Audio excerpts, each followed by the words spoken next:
Hello and welcome to episode 24 of the Adam Olin Bookman podcast. This week we're doing Sven, A Beautiful Game.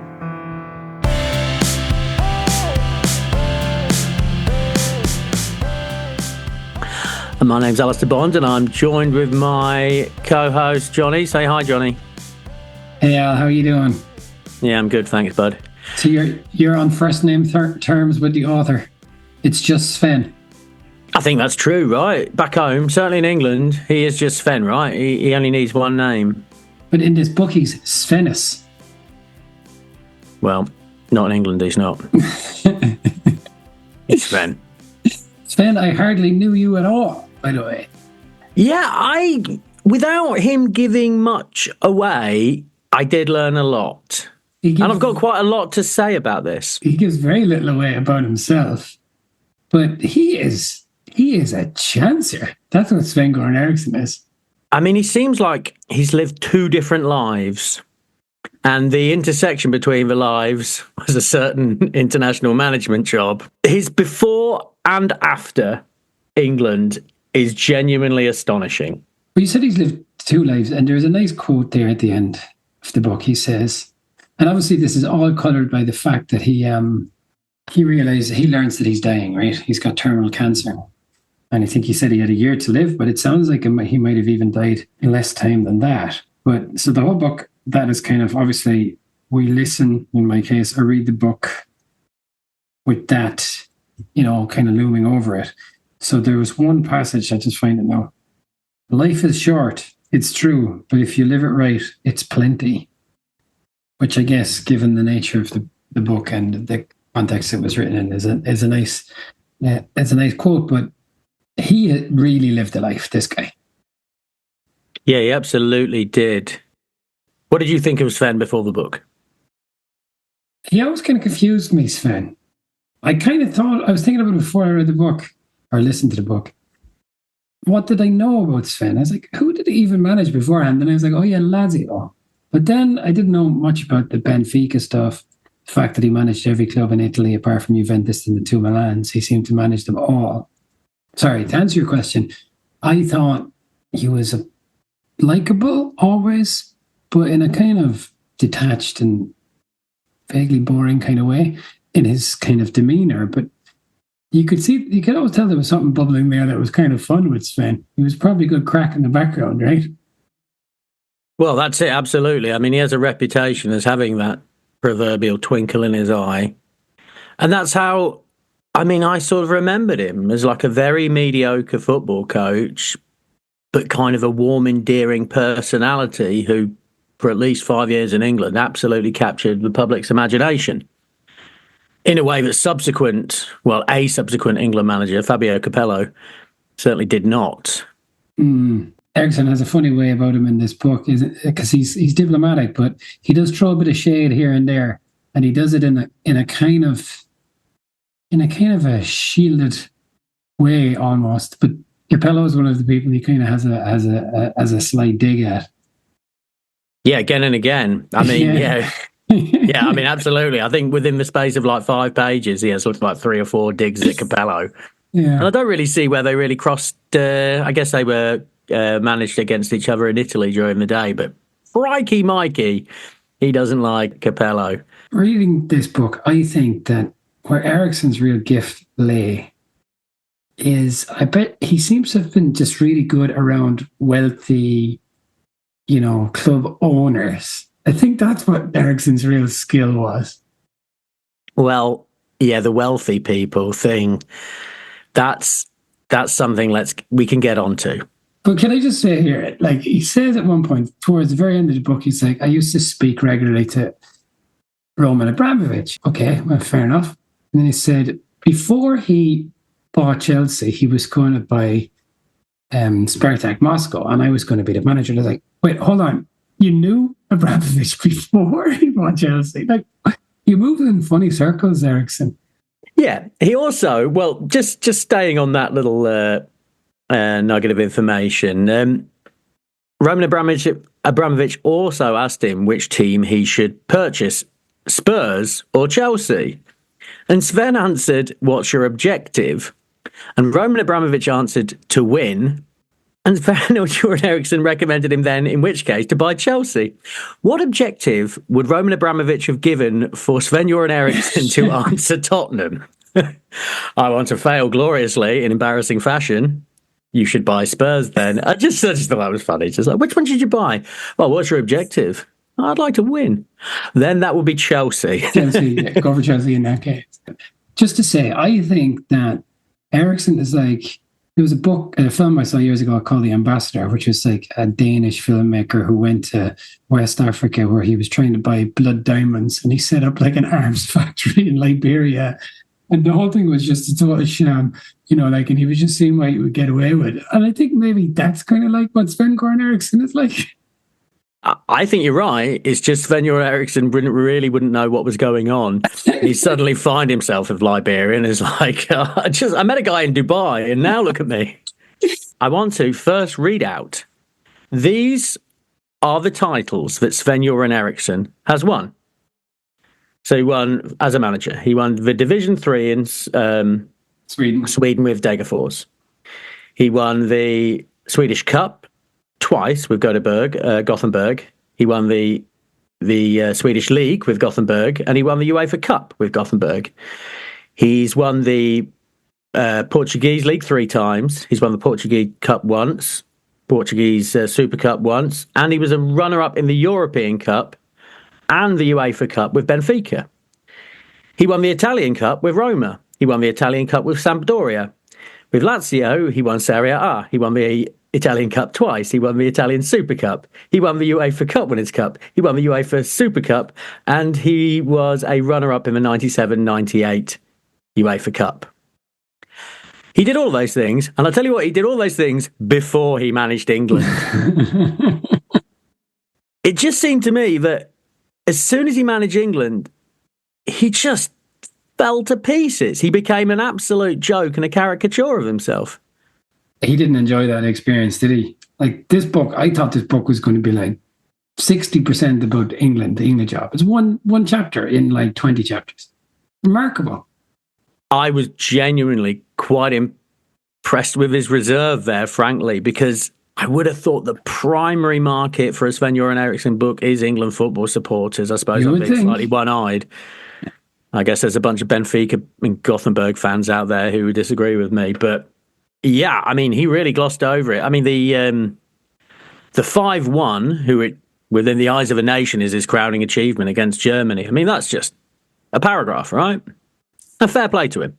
Yeah. And it seems to me that he wanted to get past England stuff as quickly as possible. But anyway, we'll come back to that. But the other thing that struck me was we talked earlier about Clough and Taylor and how that was essentially a unique relationship. But what Eriksson did really was he got a hold of Tord Grip and kind of just did what Grip said football-wise, and he was just kind of the guy who whispered in the ears of all these various wealthy club owners. That was the relationship, wasn't it? Yeah, I mean, it was. I mean, Tord Grip was a huge part of it and was a huge influence on Sven in his early career. But exactly like Clough and Taylor. And then he flipped it, just like Clough.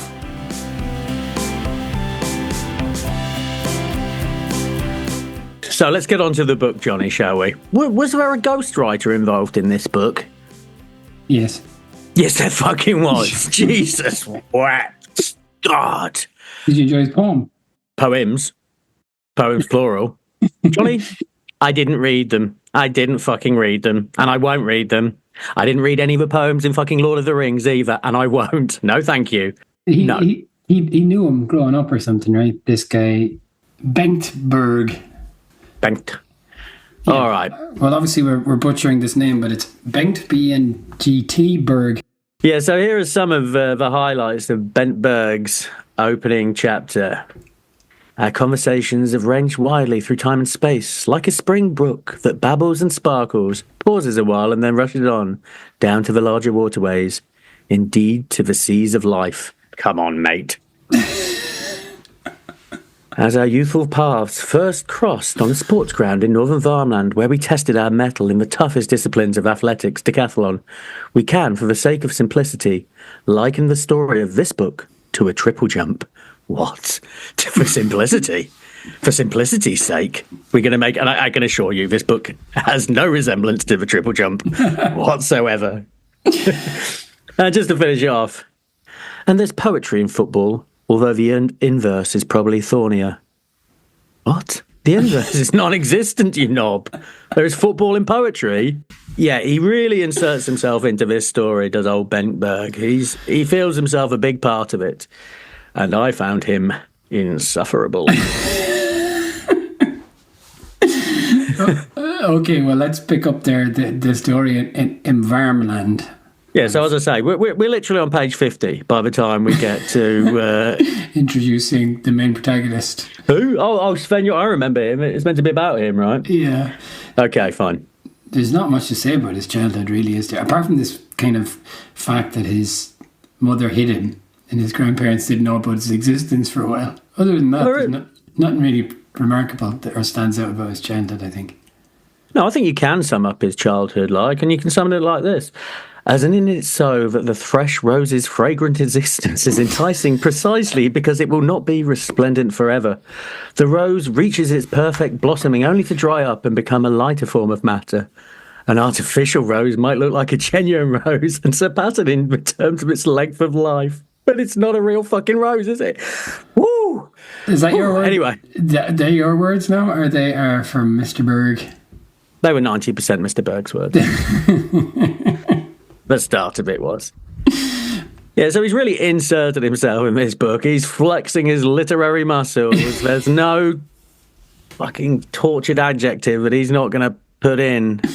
As soon as I see a babbling brook in a book, Johnny, I'm out. There's a few people like him in football. I suppose Wenger's a bit like this. Mourinho, obviously.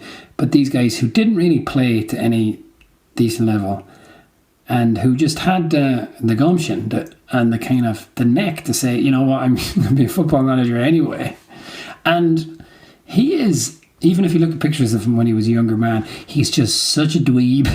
It's just remarkable that he could, show up in any kind of dressing room and, talk with any authority or whatever. Yeah, that's it. It's with a bald head with a slick back hair. No one would ever grow their hair like that now. If you go bald, you shave it off, don't you? You do. There's only one option. Yeah, so he was a PE teacher, and then he became like, he was always playing football, part-time, amateur kind of stuff, and he started coaching. He was assistant coach to Tord Grip in the Swedish 3rd division. I tell you something that I noticed about Sven. I mentioned earlier that he very kind of subtly throws shade on people, but he also has the capacity to really boast without appearing to boast. I've noticed that. Did you notice that throughout the book? No, give me an example there. Like he said, yeah, he was talking about when he went to IFK Gothenburg. And this really was the thing that made him, right? So he was in the 3rd division with Grip. They brought a team up to the 2nd division, and then he got a job as the manager of IFK Gothenburg. And they won the UEFA Cup, which is remarkable. They're amateurs. But he says there was some kind of boardroom, whatever, spat, which meant that a bunch of the directors and the old directors who kind of established the team and brought him on, they were booted out, and then this other new chairman came in who he didn't care for. And then he says, for the rest of my career, whenever I moved around Europe, I brought those directors to see me because I could afford to, and I liked to do that. It was important to me. And I was like, look at this guy. You know what I mean? It doesn't sound like he put it in a way, it's like, oh, that's quite nice. But ultimately he's saying, I am so rich and so nice. That is what he's saying. As you say, he won the UEFA Cup with Gothenburg. Yes. That's incredible. Yeah, a team of amateurs. A team of amateurs. They were proper big teams. He could have gone to manage Barcelona, but he thought the Spanish league was a bit iffy. He absolutely dominated the Portuguese league. He was a huge figure in Italy, and I think all of this gets sort of lost. I mean, it all got lost on me. Me too. I mean, absolutely. I was aware he did all right in Italy, and I But I sort of knew him that he nearly became a Blackburn manager. I mean, that's where he figured in my head. He's like, oh, nearly became a Blackburn manager. Yeah, the kid was absolute. And when I say the kid, yeah, the young Eriksson was genuinely one of Europe's great managers. Well, I think Tord Grip was genuinely one of Europe's great football men. But yeah, you're right. It is like he does start getting duped a lot more after he's become England manager, because earlier on, when, if you're a manager in Italy, you're dealing with some shady motherfuckers. Like he's talking about at one stage, the owner of Roma, this guy Dino Viola, who's best friends with Giulio Andretti, the 3-time post-war prime minister of Italy. And this guy, Viola, explains, and Andretti used to show up to training matches and just watch them play. And Viola explains to Eriksson that Andretti became so powerful because at the end of the Second World War, he got his hands on a big cache of documents, which he just used to blackmail people for 40 years afterwards. Isn't that unbelievable? There is some political intrigue in here, quite surprising amounts. Again, this is a kind of he appears to be an unassuming, down-to-earth Swedish fella. And then he's like, oh, I was in Benfica and we appointed Eusebio as our goalkeeper coach. So you did you? Go on. I wanted to get onto this. Yeah, I think you're misusing your resources a bit there. Eusebio, who was a serial adulterer, by the way, his wife described herself as the most cheated on woman in Portugal. Yeah. He won the league and the cup in his first year at Benfica. And then he goes off to Rome. And he was in Italy for a long time. He went back to Portugal, but he was in Italy for a long time. So he managed in Italy. He was with Roma. He was with Sampdoria. He was with Lazio. Was there someone else? And he won something with all of those teams. He won a cup with at least all of them. But the other thing about Eriksson was, and he says this himself, so this is not an original thought, is he was in Italy when Italy was the best league in the world. And he moved to England just as kind of he also managed Fiorentina. But he moved to England as there was kind of that changing of the guard, and suddenly, well, obviously Spain was big as well, but then all the money started coming into England with Abramovich. So he was there, what the names of players he describes when the people he managed in Italy, it's like, whoa, you know what I mean? These guys were just, as I was kind of conscious of football, the kinds of fellas you'd hear James Richardson talking about in Gazzetta Football Italia, your Mancinis, your Beppe Signores, Hullet, and all these kind of fellas, all these great names. Well, I've got the list here, Johnny. So this is his Lazio team: Marcelo Salas, Roberto Mancini, Juan Sebastian Veron, Diego Simeone, Fabrizio Ravanelli, and Pavel Nedved. Wow. I mean, not bad, is it? Not bad at all. Yeah.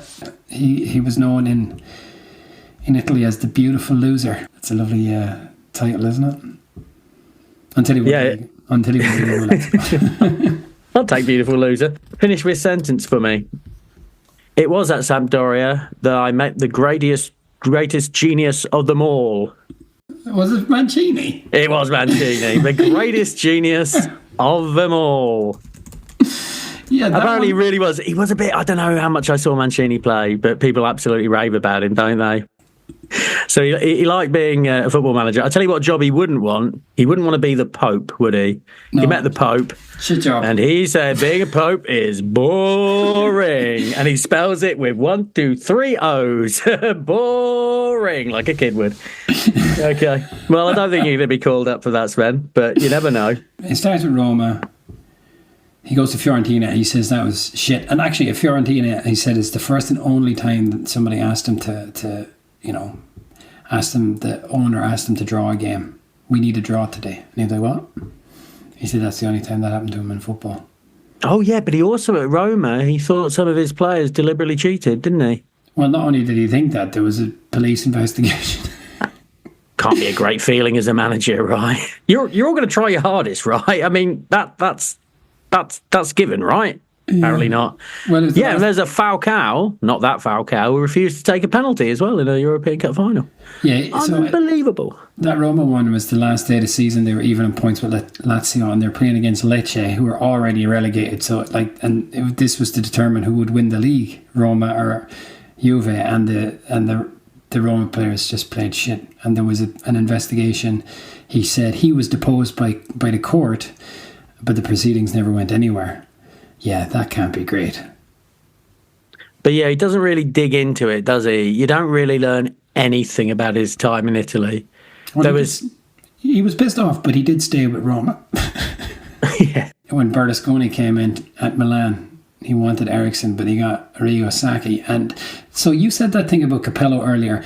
He does have little digs at other managers. They're the people he goes after. And so in this kind of, we live in the world of football created by Pep Guardiola, but Sacchi is kind of one of the high priests of that type of football, right? One of the originators of the whole thing. But he essentially says that Sacchi was an asshole and was rubbish and used to go around screaming at players, and the players all hated him. And he says that Ruud Hull told him that, okay, we won the league 3 times with Sacchi, but if we'd known Sacchi, we would have won it every year. Oof, in your face, Sacchi.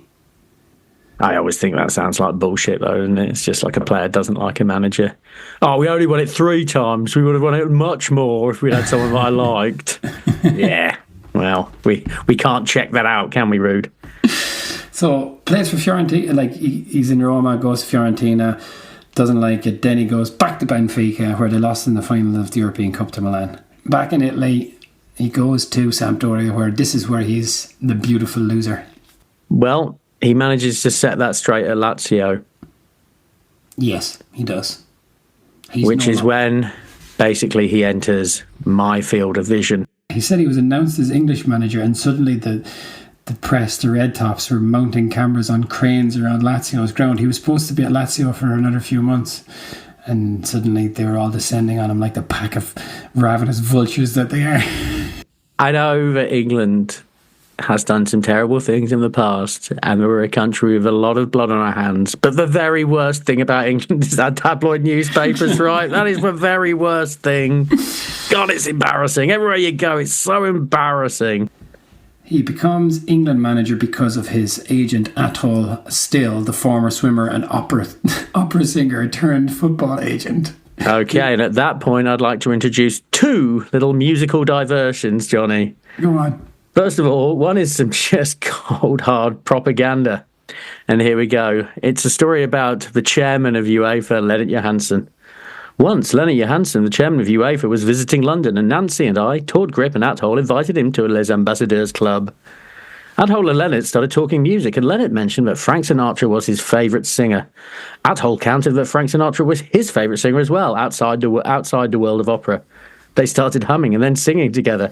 We were seated in a large dining room, and suddenly the room fell dead silent. And afterwards, everyone rose to their feet and applauded. Lennart turned out to have a magical voice, and the 2 gentlemen sang with great authority and emotion.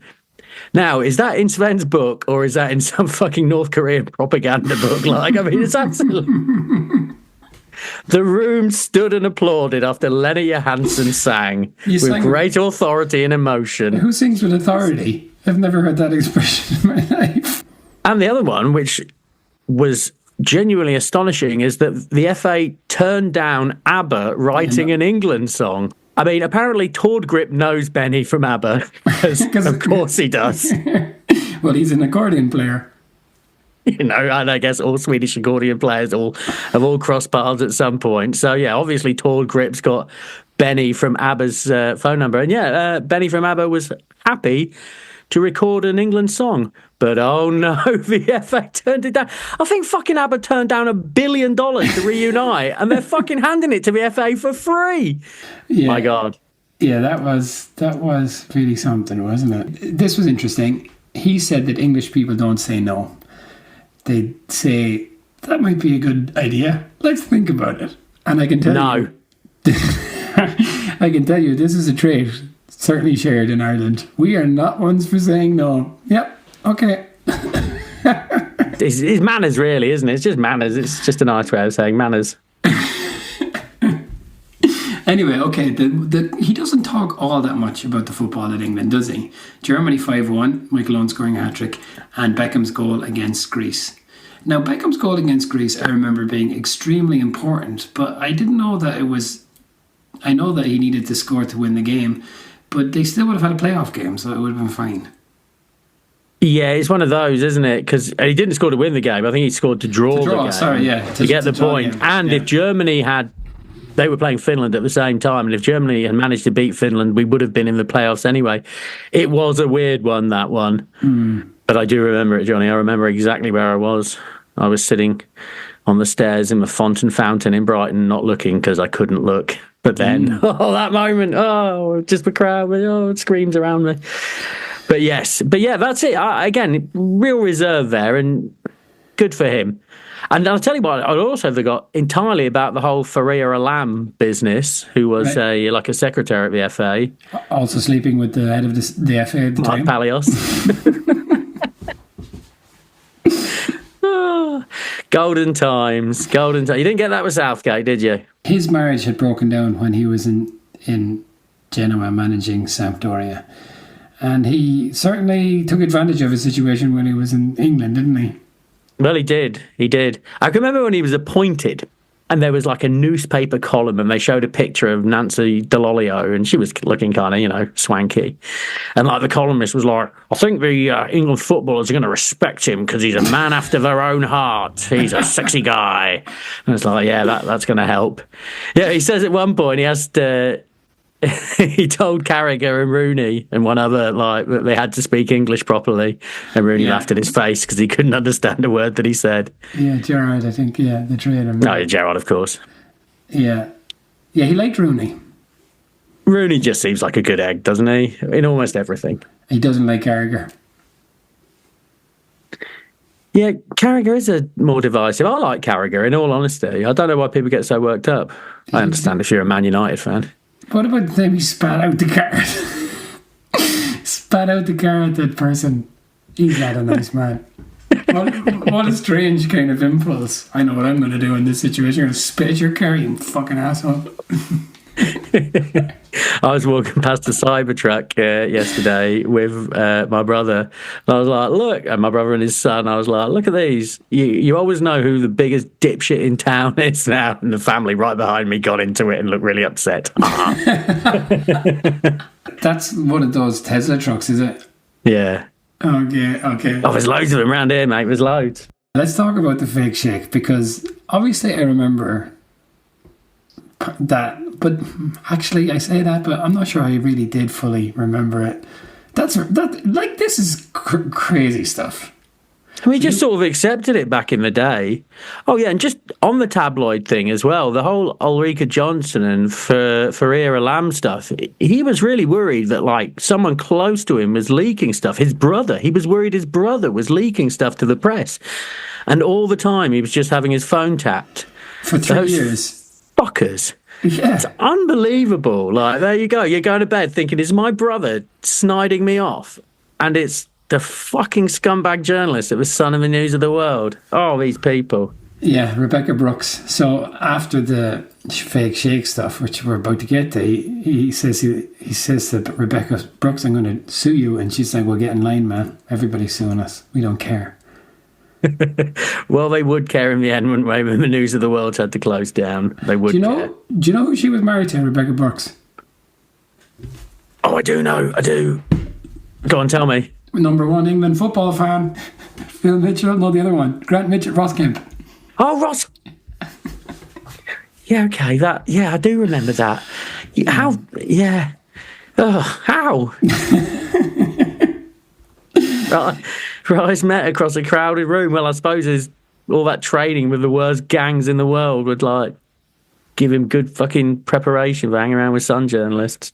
Yeah, so awful. Okay, the fake shake. This guy subsequently went to jail for he was involved. His name is Mazhar Mahmood, and he was involved in. He says he was involved for 20 years. He was dressing up as a sheikh and essentially kind of entrapping people in unfortunate and compromising situations. And he claims to have been responsible. His investigations were responsible for 94 convictions. But then the 95th conviction was his own. He ended up going to jail for one of his sting operations. Yeah, these are shady fuckers, these guys. But okay, tell us about the fake shake and what you remember from the time. Well, it's just every dopey bastard got into bed with him, right? I think this is just an example of just when it comes to money, people cannot trust their instincts. They just, all common sense goes out the line. You see some sheikh offering you millions of pounds, you're like, what will it take? He did this all the time. I've got the names right here. The people: George Galloway, Sarah, Duchess of York, sports celebrities including Freddie Shepherd, John Fashanu, John Higgins, because remember John Higgins was kind of done for match fixing, wasn't he? Yeah. Then in terms of what happened to Sven with the sheikh, he was flown to Dubai and put up in, this massive hotel, whatever that it's called. And he said it was amazing. And this guy said that he wanted to set up a football academy or whatever. And Sven was actually, do you know what would be convenient for me is if you could buy Aston Villa and install me as the manager. I want to get Beckham as my captain. Anyway, it all turned out to be bullshit. Isn't that astonishing? Well, it is astonishing, but they hardly got him that bad. I mean, it wasn't that... Basically, after the 2006 World Cup, he prepared to be manager of Aston Villa. I mean, it's not some of the shocking revelations that he got from others. But of course, it's enough for the FA, isn't it?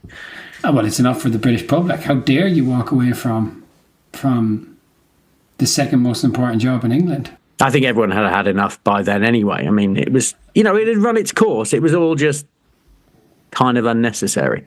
But sorry, just to go back to the point I made earlier, I think that, he obviously looks like a clown in this situation, but I think that this is the kind of thing that he was probably doing for his whole life, Just going off on these trips with shady businessmen and being offered crazy money to do something. This was not out of the ordinary for him.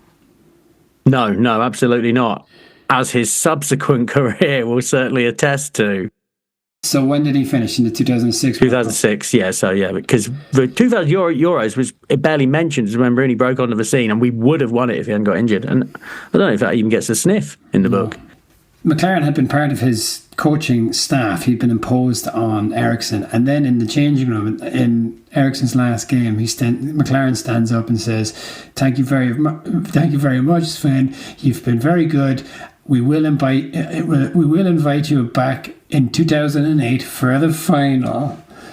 But they didn't go in 2008, did they? No, they didn't. That was the Wally and the Brolly. That was the Wally and the Brolly, yeah. And Todd Grip had told Eriksson to sack McLaren at various times over the years. Yeah, McLaren, potential snake. Okay, he says England is England. That's what he says at the end to explain his absolutely appalling experience managing the England national team. Yeah. It's funny, the chapters of a book, it's like chapter 1, Torsby, chapter 7, Sampdoria, chapter 9, England, chapter 10, unemployed. But then the chapters, by chapter 13, it's Dubai/China/Philippines. he starts ramping it up now, baby. So he goes from England, he's unemployed, he doesn't like it. And this is, I think he just spends too much time in gentlemen's clubs in London at this point, just meeting these highfalutin rich people. Absolutely. So just to give you a list of his jobs after England, their locations: England, Mexico, England, Ivory Coast, England, Thailand, Dubai, China, Philippines. Yeah, it's quite something, isn't it? And it's a pile of fun, actually. I enjoyed all that. I enjoyed that much more. I enjoyed the second half of the book much more than the first half. Absolutely. I thought the start of the book, I was like, oh, God. And then the England stuff, okay, that went by real quick. But this, it's like Forrest Gump or something in the second half, Yeah, so his first job after England is Man City, which is fair enough. But, of course, it's not Man City. It's Man City owned by the Thai Prime Minister, Thaksin Shinawatra. So there's all sorts of intrigue there. Yeah, and this is where he starts meeting some really interesting characters. He says to Taxon and his wife, Taxon knew so little about football that after one of the games, Taxon and the wife were just sitting there waiting for the third half to begin. Do you remember, I don't know if you were there, but when we lived in Cambodia, Thaksin came over with a Thai team to play against Cambodia, and Hun Sen, the Prime Minister of Cambodia, played against the Thai team, and Thaksin didn't play, but he was the manager of the Thai team. And I absolutely remember. I remember the picture of a player ushering Hun Sen through, like, and literally pointing at the ball. How many goals did Hun Sen score? 7, I think. Low-grade dictator, because Kim Jong-un would have scored like 30. Yeah, exactly, yeah. So from Man City, where he starts off well, but they tail off at the end to finish, 8th or 10th or something, but not a bad season. Doesn't like Fergie, though, does he? No, Fergie was rude to him. Yeah, Fergie was invited up after a match twice, and he went once and said hello and left, and then the second time he sent Kairos. Ooh. I honestly think time has dimmed the memory of what a complete total arsehole Alex Ferguson was at all times, right? Now we sort of look back on fondly, but at the time, everybody unless you supported United, you hated Ferguson, right? We all hated him.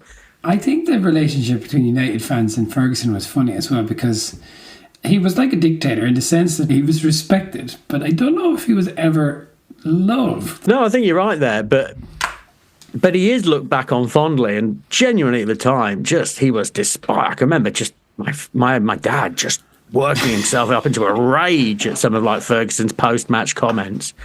So he goes to Mexico, which he acknowledges was a mistake, but he does come back with a bride, so that's nice. Yeah, that was nice. Yeah, good for him. A lovely Panamanian waitress.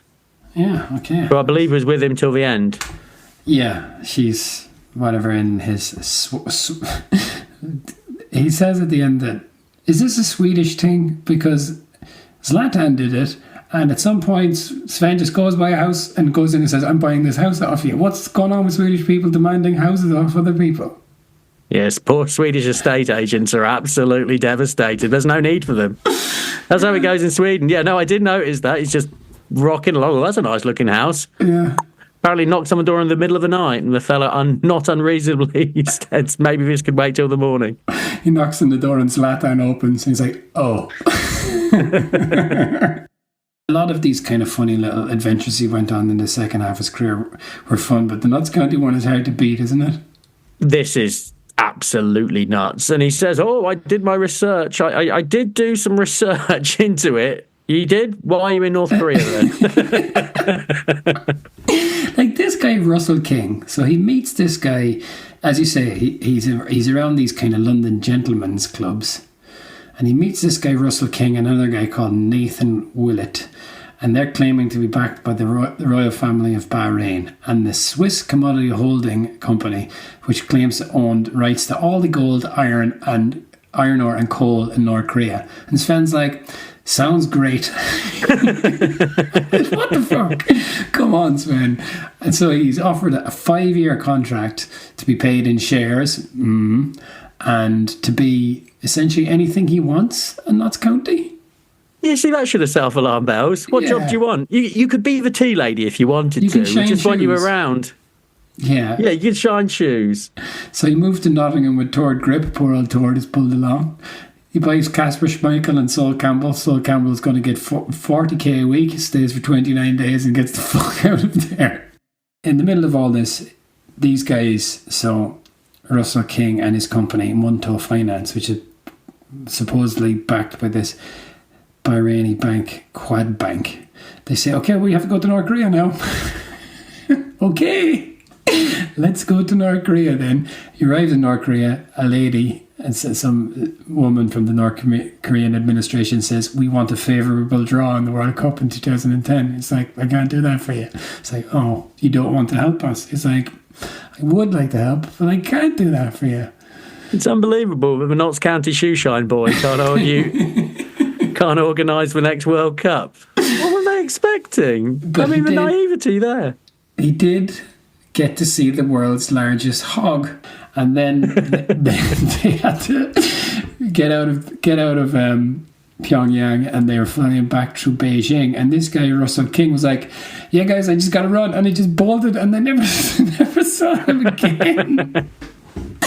They arrived back in Notts County without the owner of the club, who had fled to Bahrain at this point, because apparently he'd promised the delivery of an oil shipment to North Korea, which never showed up, and he was in big trouble, and he just went off to Bahrain, and he too ended up in jail. That guy, Russell King. He was eventually extradited from Bahrain to Jersey. But these guys, like this guy, Russell King, is just making shit up and buying football clubs. And he went to jail for like 18 months. Man, you can do whatever the fuck you want in the kind of business end, right? Yeah, white collar crime, mate. Oh, naughty boy, you're going to have to go away. It's worth it, isn't it? Like, spend 9 months in prison, like, it's probably the time you've had. Yeah, a Jersey prison. Yeah, prison shit. Oh, I don't have a new Xbox One. Oh. So anyway, County were meant to be bringing in David Beckham, Luis Figo and Roberto Carlos. Their first game, they lost 2-1 to Accrington Stanley. One other nice little wrinkle was this guy, Russell King, cheeky fucker, when he flew to North Korea, he used the name L. Voldemort. Not big Harry Potter fans in North Korea. That's incredible. Well, that's funny. I've heard your name before. That's a different Voldemort. Yeah, okay. I love that stuff. And he says, I realise there were risks involved in the project, but I do like an adventure. Well, you got one, didn't you, bruv? As you said, he's kind of chasing dimes for the rest of his time, because he'll go on an adventure and then he'll get swindled and then he'll need to get money. And so he'll go on another adventure. It's kind of a bit of a cycle, isn't it? Yeah, can we just talk about Ivory Coast just very briefly?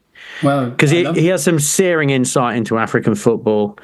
It was impossible not to be infected by their joyousness, but African football needs to improve its organisation. No shit. No shit, Sven. And I thought this was nice. So this is he had a little pep talk with Didier Drogba before his first game, and he really is excited to be there. And I can understand that, right? I mean, being like the manager of one of the big African teams must be absolutely at the World Cup in Africa in 2010 as well. So. Yeah, I mean, magical. I mean, what a thing to do. What a thing to have done. What a thing to have had on your CV. Absolutely magical. Before the first match, I told Didier Drogba that we had a good chance. We could very well win the World Cup. I was certain we would reach the quarterfinals. That's how good the team was. But he just said, nope, that's not going to happen. We can't concentrate in big matches, not for 90 minutes. Ultimately, we will make fatal mistakes.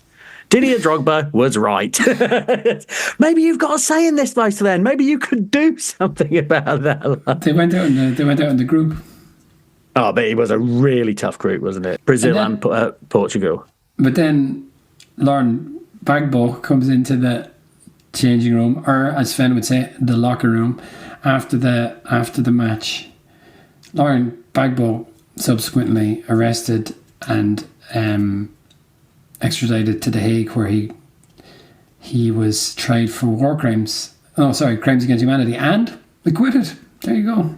Ah, there, see. Then Leicester. He spends a very brief time at Leicester. He doesn't do particularly well. And he doesn't really get into it there, does he? I mean, I just don't think his heart's in it anymore at this point. Well, and then he lost £8 million to another. As all these stories start, he met someone called Samir Khan in Dubai. I just met a lovely fella in Dubai. 3 years later, I gave him all my money, and he lost all of it. And he said he wants to buy a house for me in Barbados. Sounds like a good idea. He just doesn't bother checking up on his finances. I think that's the death knell for a lot of rich celebrities, isn't it? Yeah. Just trusting someone else to look after your money. But he says to his son, we just have to go out and earn it again. So that's the thing with these guys. Okay, I've lost 8 million. Now I'll just become I'll go to Thailand and then I'll go to Dubai, He goes, I went as a sports director for a team in Dubai where he reorganized their youth activities. Doesn't sound like a very important job, Sven. Well, the world of football's reaping the benefits of that now, aren't they, Johnny? As we're flooded with these fabulous Dubai footballers. So he was in Italy for the great years of Italian football. He went to England as English football, as the Premier League was really, really, really taking over. And then he went to China for China's heyday. Yeah, which was another opportunity he was excited about because it gave him the opportunity to expand the game in China and pick up a few quid on the way. Yeah, he says that he was in Guangzhou, and the mayor of Guangzhou, there were pictures of him everywhere, and this guy wanted to run the team, and they managed to convince him not to. And he said one day he showed up and all the photographs of the guy were gone, and no one ever spoke about it ever. And he says he's presumably still alive under lock and key somewhere, but I never heard anything about a trial. Whoa. Like, whoa. I wouldn't say we became friends, but he was a pleasant man. Yeah, but he didn't really dig much further into it. Like, wow, don't want to offend anyone there. He went to another team in China. He went to Shanghai. Let me get this right. SIPG. SIPG. Shanghai International Port Group, the world's biggest port. Oh, baby. Oh, yeah, now we're talking. Nothing says a good football team like a big port. Well, Real Madrid, but how big is your port? Yeah, Asamoah Gyan shows up and is bundled straight out of there, but then they bring in Hulk. Hulk is not a team player, and he didn't like Sven, and he got rid of Sven. But we get no details whatsoever. No, not at all. They just had a disagreement. He thought Hulk was a very individualistic footballer, and so that's the end of you, Sven. So, to the Philippines... Oh, his Filipino team, can you believe we're not that good and we're eliminated after losses to South Korea? Fair enough. China, okay. Kyrgyzstan, who are all physically stronger than us. But then, so just to keep with his vicious cycle, his self-perpetuating cycle, this job came about because I was contacted by a German agent with a lot of contact with Philippines football. It's like, just stop. Let me just stop you right there, Sven. Do you know this man? Like, he really hadn't learned his lesson, had he? I mean, not at all. Not at all. I mean, he's got a thing for shady men, hasn't he? He loves it. That's it. Just again and again. It's like, just so long as he's got Tord by his side, Tord will look after him. Tord Grip is like, what? Ah, come on. Seriously, Sven? Are you fucking kidding me? And then he hauls him along everywhere he goes, you know? Oh, let me just get my accordion. All right. Do I like the accordion in the Philippines? No, we'll find out. Yeah. Yeah, so that was his last appointment, right? The Philippine national coach. Well, he became the sports director of a club in Sweden called Karlstad, I think it was. But then COVID hit and that kind of put paid to that, and then it's his diagnosis. Oh yeah, because it was COVID, because he did have another big plan, didn't he? But COVID scuppered it. He was offered a job in Jamaica. Yeah, and he was going to start a league in the Caribbean. It was going to start up with 10 teams, and he was going to be the trainer of one of them. I'm sure that would have gone well. I wonder what shady middleman had put together this particular little operation, you know? A new Caribbean football league. I mean, it sounds lovely, doesn't it? Yeah, it does sound nice. And there's a story that Mark Kermode always tells about Michael Caine, and he was given the script to Jaws 3, and Michael goes, I don't know if I want to do this, and it's like, okay, but let's just read through the script. We open up on a Caribbean beach at sunset. He's like, okay, yeah, I'm in. I very much think this was part of Sven's thinking. Okay, so you want to be a manager again? Yes, where? For Caribbean? Yes, I would like that. After all his shenanigans and excitement and adventures abroad, he went back to live with his mum and dad until he moved back into his new house. I just think that's very, very sweet. Yeah, I think there is something sweet about Eriksson. But he's also maybe potentially having people pulled out the back of buildings and shot in the back of the head and all the rest of it. Like, because he's just so close to all these shady fuckers all of the time. Well, I think he's just in another room when this happens. What was that noise? Don't worry about it, Sven. Yeah, he found himself around very wealthy men a lot. Yeah, that is the genius of Sven, I think. He knew what to say. Leonard Johansson, you are the finest singer. you know what I mean? What authority and emotion you bring to this performance, Leonard. I think it's that kind of thing, yeah. Yeah, okay, well, that's kind of the book. The last bit is, his reflection. Oh, sorry, well, there's two last bits. His last bit is the reflections on life and the realization that he's ill. And his diagnosis, he said he had a year to live, but it seems like it was less than a year. And he said in one day, he went for a run, and he collapsed, and he learned that he had a stroke and he had pancreatic cancer. And he said in the space of 24 hours, he went from believing that he was healthy to having a finite amount of time to live. Oh, I just find it very depressing to read about that, to just be looking down the barrel. But did you find that worse, or the chapter that followed where it was Bengt Berg kind of doing some kind of free association stuff about like trout swimming around streams and well, maybe we can read some of this poetry out over the closing credits, so our listeners have to fucking put up with what I had to fucking put up with. But yeah, that's the book, really, isn't it? Yep, yeah, it is. He has a nice word for Jose Mourinho, unusually. Oh, yeah, a kind word for Jose. And it was kind of apropos to nothing as well, wasn't it?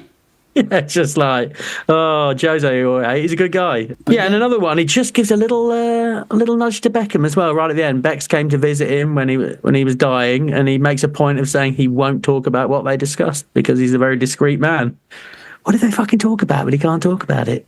And by the way, also, Beckham, like this is a different world. Beckham, he called him up after he heard about the diagnosis and said, "I'd like to visit you." He's like, "Okay, come on over." So Beckham flies his private jet to Sweden. He sends his private chef, a day ahead. And they have herring and potato and elk meat.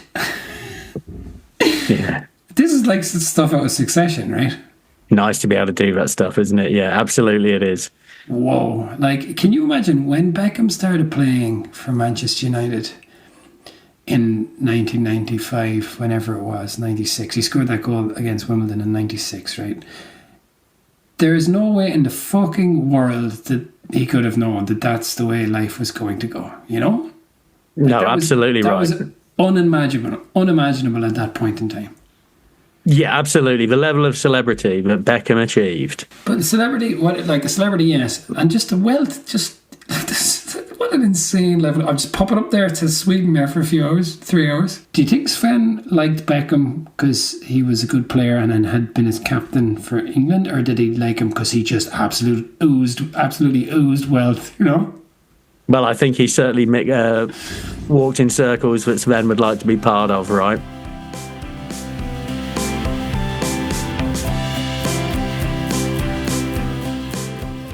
Okay, that's the book. Finished at the end. What did you think? Did you like that book? I did like it. Again, if you're going into this book looking for some saucy details about Eriksson's sex life, you ain't going to find it. But what you are going to find is really just a remarkable life of someone who was at one point a genuinely brilliant football coach and who then went on to be just a genuinely fascinating character. But when he was a good football coach was the 80s?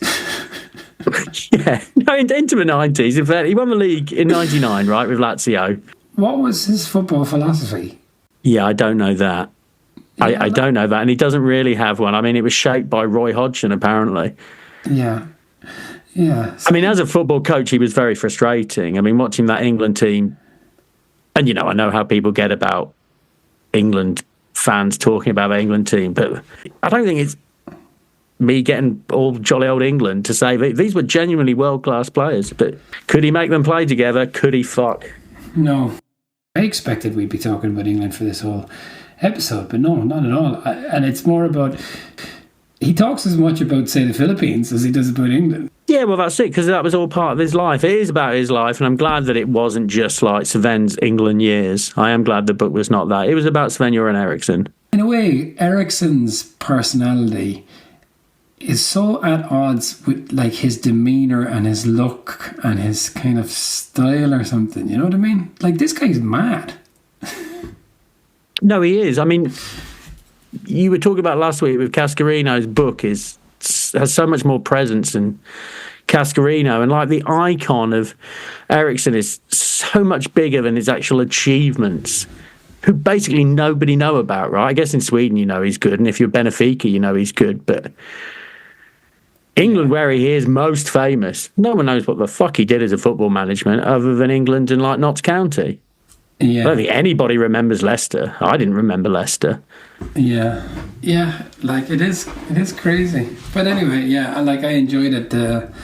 It was short and it was sweet. Yeah, I can wholeheartedly recommend it. And genuinely, yeah, it's a 3-hour book. You can read it in the time it takes you to watch a movie. You read books faster than they're read in audiobook, Al.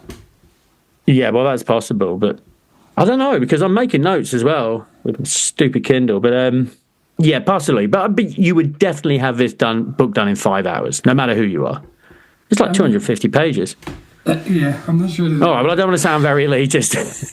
Even if you're a total fucking ignoramus, you could read it in under 8 hours. Yeah, okay. So, like, what's an appropriate meter or measure for this book? That's 4 shady Dubai businessmen, I would say. Yeah. 4 shady Dubai businessmen out of 5. 4 backroom deals. Yeah, it's a 4 out of 5 book, isn't it? That's kind of what I thought as well. But I didn't think it was going to be this way, because I really was hating this book really hard for the first third of it. I mean, the whole introduction with old Benkberg, it was absolutely insufferable. Anyway, okay. So I will give it 4 shady Dubai businessmen as well. Thank you very much for joining us for the 24th Adamola Bookman podcast. Episode 25 will be the Italian legend Andrea Pirlo. I think, therefore I play. Would you like to read us out with a poem from Benkberg? Well, you begged me to, Johnny, so I will. Okay, so this is how we finish the book. In Degerfors, Bjorneborg and Bjorneborg. Degerfors coming up soon, but I'm not headed to Degerfors.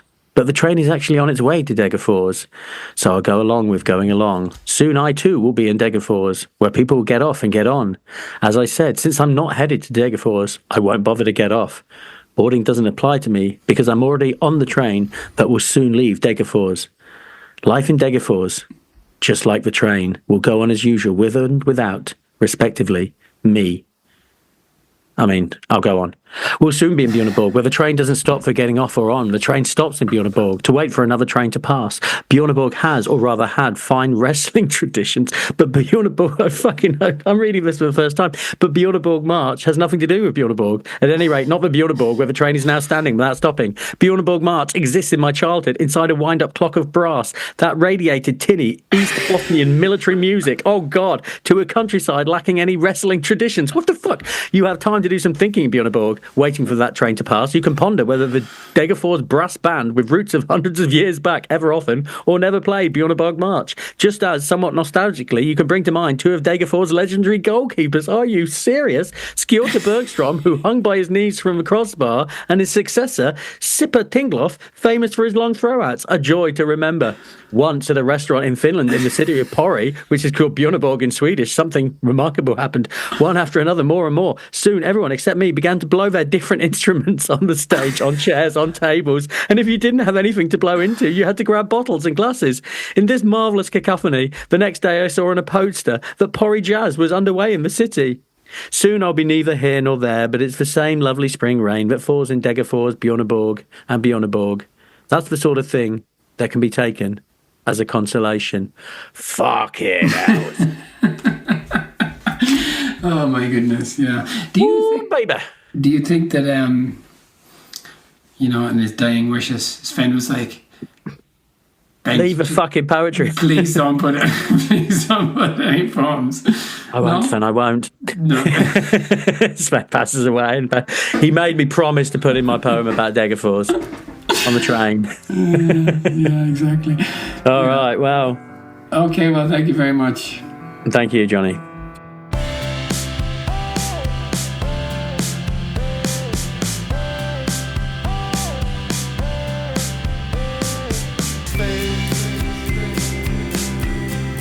Let your body spin like there is nothing in life.